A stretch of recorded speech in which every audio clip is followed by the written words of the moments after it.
Hmm. Good morning, students.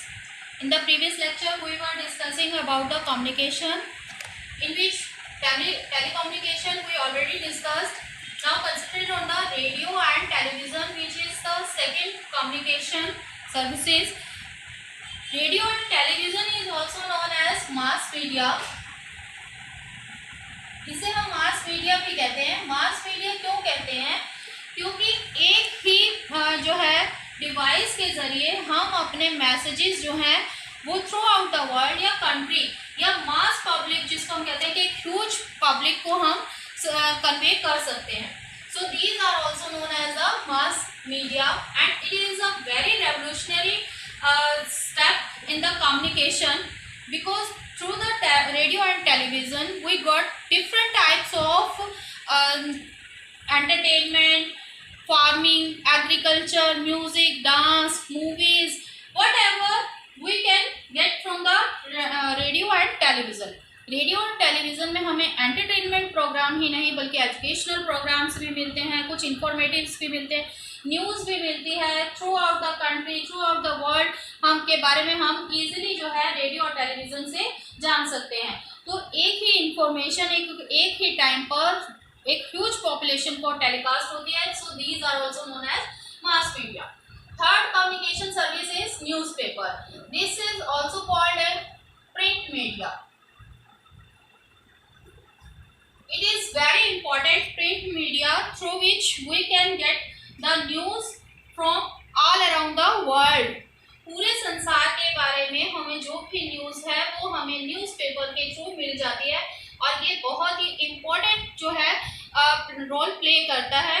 हमने history में हम नहीं जाएंगे, जो भी हमारा रेवोल्यूशन हुआ उसमें न्यूज़पेपर का बहुत बड़ा रोल रहा एज ए प्रिंट मीडिया, क्योंकि उस टाइम रेडियो और टेलीविज़न नहीं थे। और आज भी जो न्यूज़पेपर है उसका अपना ही प्लेस है। बेशक हमें सारी न्यूज़ रेडियो और टेलीविज़न पे मिल जाती है, फिर भी आपके घरों में आजकल न्यूज़पेपर फिर भी ज़रूरी आता है। तो this is very important print media. Now the next one is the present communication services में हमारा आता है सैटेलाइट कम्युनिकेशन। सैटेलाइट कम्युनिकेशन के कारण हमारा रेडियो, टेलीविज़न, टेलीकम्युनिकेशन ये सारा जो है पॉसिबल हो पाता है through the satellite communication. Earth से रिलेटेड जो भी इंफॉर्मेशन है, information related to the earth, ये हमें कहाँ से मिलती है? Through the satellite. सैटेलाइट से हमें अर्थ के बारे में सारी इंफॉर्मेशन मिलती है, जिसके बारे में हम अपने प्रैक्टिकल सेक्शन में भी पढ़ेंगे। Last one is internet. Internet जो है वो आपका एक बहुत ही इम्पोर्टेंट प्ले है। मुझसे ज़्यादा शायद आप लोग ही जानते होंगे कि जो ग्लोबल कम्युनिकेशन को करने में it helps in the global communication. Global communication means कि जिसमें हमारा पूरा वर्ल्ड एक यूनिट बन गया है, इसे हम क्या कहेंगे? Global communication. पूरे वर्ल्ड को इसने किसमें कन्वर्ट कर दिया है? सिंगल यूनिट में। सिंगल यूनिट में आप बहुत सारे क्या मोस्टली आप लोग सभी क्या करते होंगे?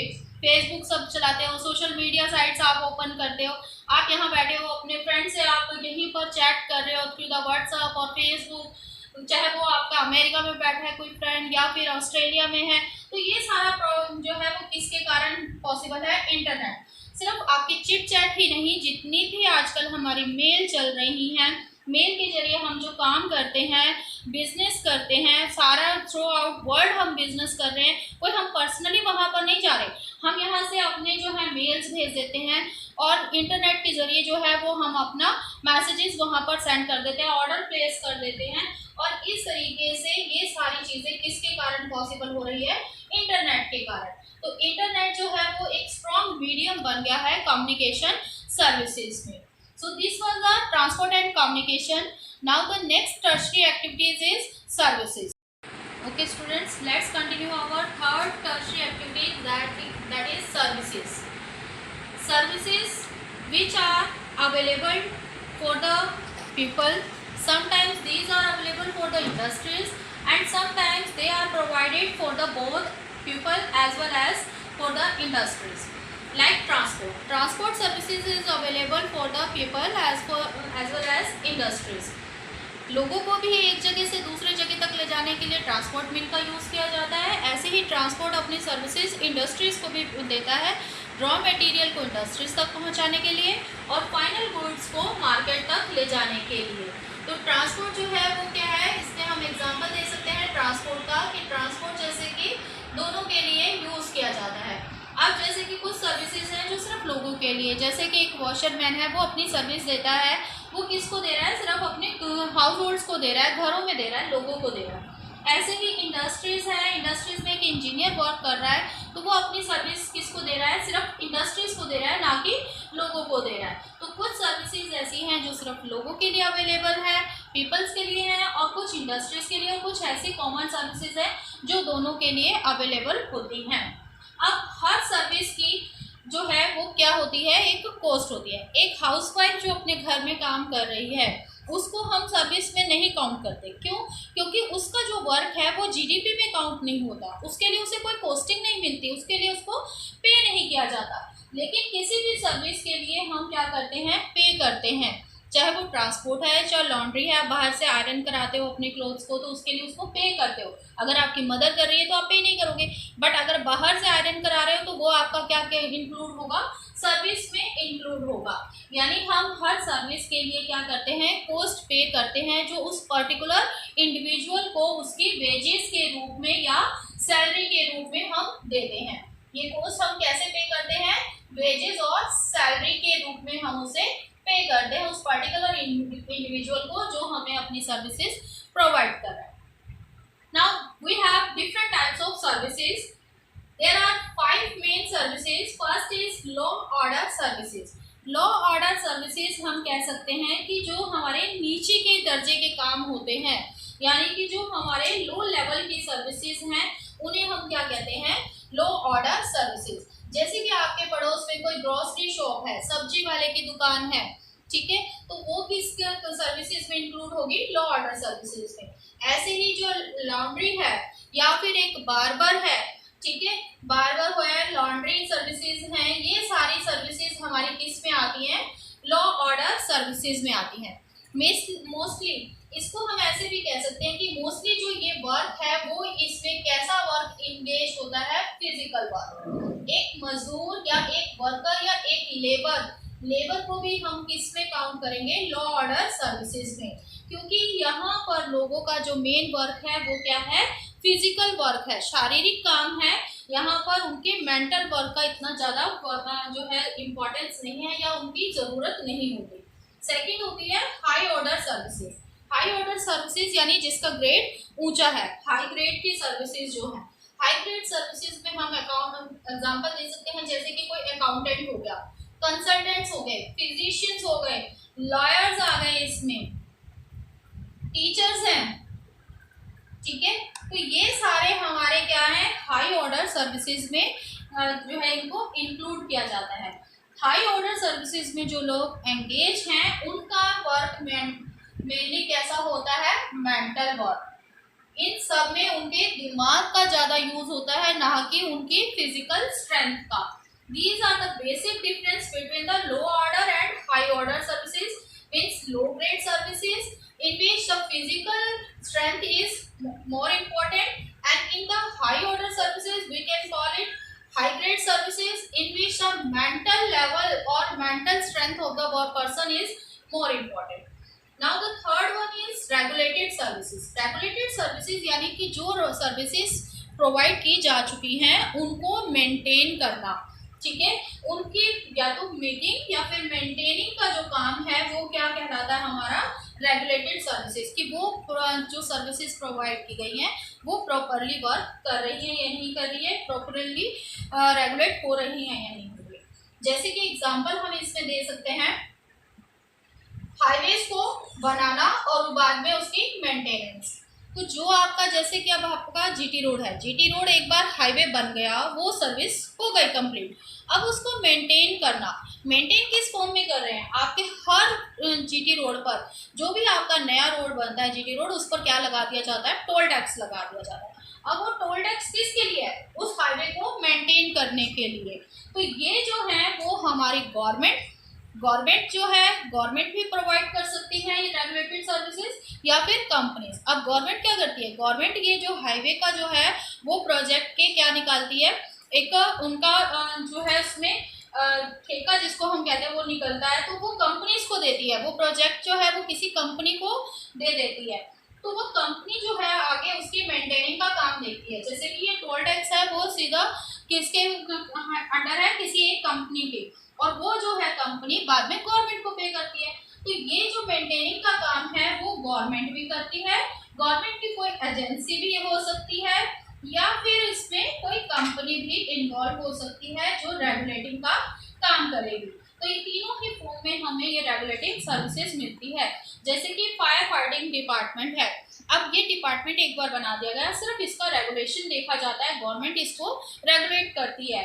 तो ये हमारी क्या कहलाएंगी, रेगुलेटेड सर्विसेज, जिसको हम बाद में सिर्फ ऑलरेडी प्रोवाइडेड सर्विसेज को मेंटेन करते हैं। नेक्स्ट आता है हमारा प्रोफेशनल सर्विसेज। प्रोफेशनल सर्विसेज जैसे कि अभी मैं आपको लेक्चर दे रही हूँ एज ए टीचर, तो इसमें मैं क्या कर रही हूँ, एज ए टीचर आपको लेक्चर दे रही हूँ, टीचिंग मेरा क्या हो गया, प्रोफेशन हो गया, लेकिन इसमें मैं कुछ भी नया नहीं बना रही, सिर्फ आपको आपके करियर में हेल्प कर रही हूँ, तो अपनी सर्विसेज दे रही हूँ, अपना जो नॉलेज है वो आपके साथ शेयर कर रही हूँ। तो ये जो है क्या कहलाएगी, प्रोफेशनल सर्विसेज। इसके बदले मुझे क्या मिलती है, सैलरी मिलती है। तो इट मीन्स ये क्या हो गई, प्रोफेशनल सर्विसेज। अगर मैं अपने बच्चों को ही घर पर पढ़ा रही हूँ, उस घर पर पढ़ाने के लिए मुझे कोई ट्यूशन फी नहीं मिलती, तब तो वो हो जाएगा मेरे हाउस होल्ड वर्क। लेकिन अगर मैं स्कूल में या फिर घर पर कोचिंग क्लासेस दे रही हूँ जिसके बदले में मुझे पे आउट मिलता है, तब वो हम मेरी क्या बन जाएगी, professional services. Now you can understand between the difference between the household servicing and the professional services।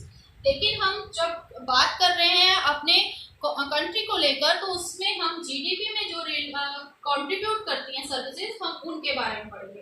तो प्रोफेशनल सर्विसेज जैसे कि आ गए हमारे प्राइमरी हेल्थ केयर हो गया, लॉ एंड मैनेजमेंट करते हैं लोग, इंजीनियरिंग वर्क देते हैं, ठीक है। तो ये सारे हमारे क्या हो जाएंगे, प्रोफेशनल सर्विसेज आ जाएंगे। नेक्स्ट वन इज, ये भी आजकल जो है एक इम्पॉर्टेंट सर्विस सेक्टर बन गया हमारा, रिक्रिएशनल एंड और एंटरटेनमेंट। रिक्रिएशन, क्योंकि हमारी जो लाइफ है वो इतनी स्ट्रेसफुल हो गई है कि हमारे पास टाइम ही नहीं है कि हम 7 दिन में से, वीक में जो 7 डेज हैं उनमें से 6 डेज हमारा मेंटली प्रेशर इतना हाई रहता है कि संडे को हम चाहते हैं कि हम कुछ ना कुछ एंटरटेन करें, या फिर रिक्रिएशन करने के लिए, अपने आप को रिक्रिएट करने के लिए हम कहीं बाहर चले जाते हैं। तो इस तरीके की जो सर्विसेज है वो क्या कहलाती है, हमारी रिक्रिएशनल और एंटरटेनमेंट। जैसे कि आप संडे को या फिर बीच में भी किसी दिन मल्टीप्लेक्स में जाते हो, मूवीज वॉच करते हो, तो ये आपके क्या करती है, आपको एंटरटेन करती है।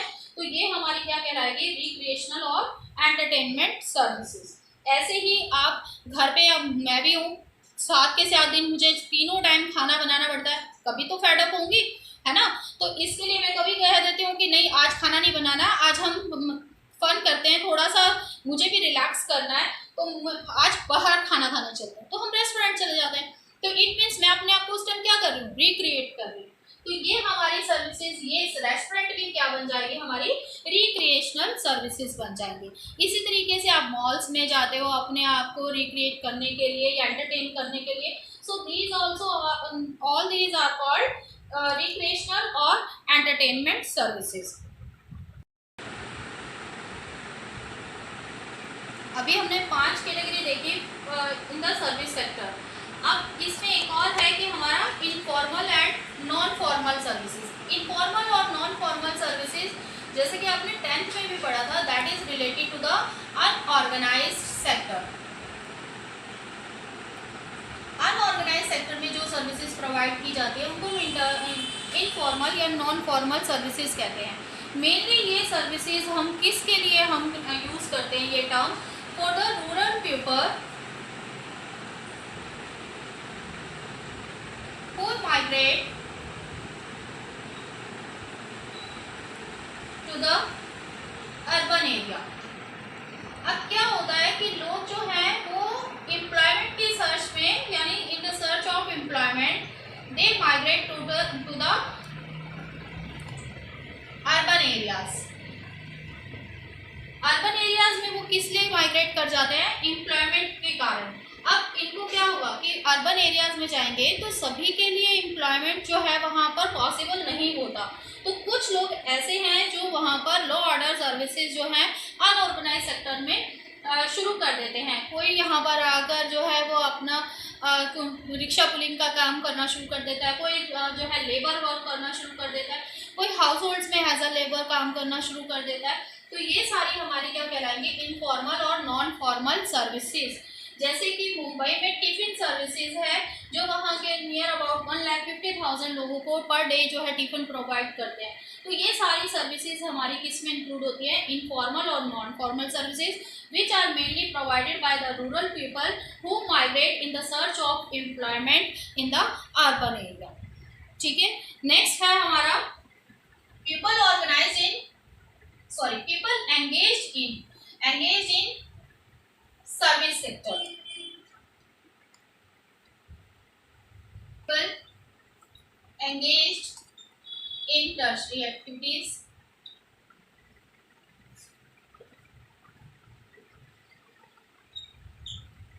जैसे हमने देखा कि किसी भी इकोनॉमी के 3 स्टेप होते हैं। फर्स्ट स्टेप पे जो इकोनॉमी है किसी भी कंट्री की, वो किस में ज़्यादा उसमें इन्वॉल्वमेंट किसकी होती है? प्राइमरी एक्टिविटीज़ की।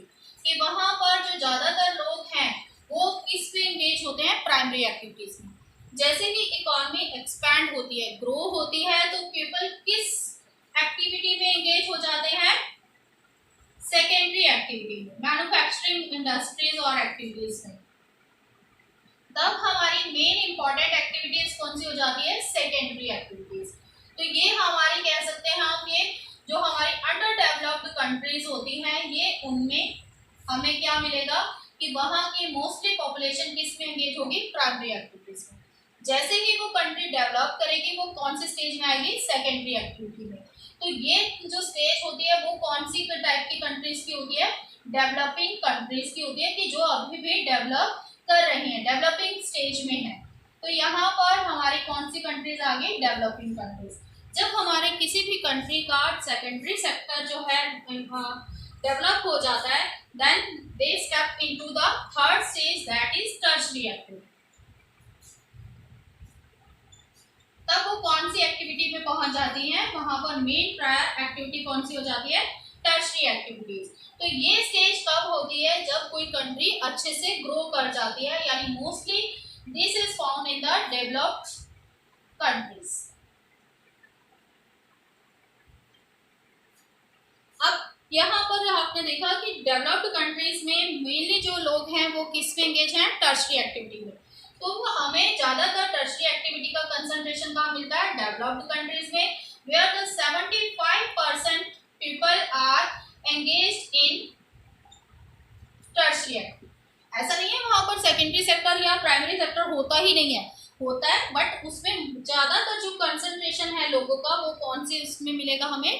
टर्शियरी एक्टिविटी में। And that is found in the developed countries like America, Canada, Australia etcetera. इस तरीके की जो डेवलप्ड कंट्रीज है वहां पर mainly 75% people are engage in the tertiary activities. So in the developing countries क्या स्टेटस है कि डेवलपिंग कंट्रीज में, क्योंकि मेनली मैंने आपको बताया कि वहाँ के लोग किस में एंगेज हैं? सेकेंडरी एक्टिविटीज में। तो वहाँ की most of the people are engage in the secondary activities. तो यहाँ पर जो डेवलपिंग कंट्रीज है उनमें सिर्फ 10% लोग ही जो हैं वो किस में एंगेज हैं? टर्शियरी एक्टिविटीज में। This is the basic difference between the developing countries and developed countries. So we have completed our services sector in this lecture. For in the further lecture, we will continue our next tertiary activity. Have a nice day.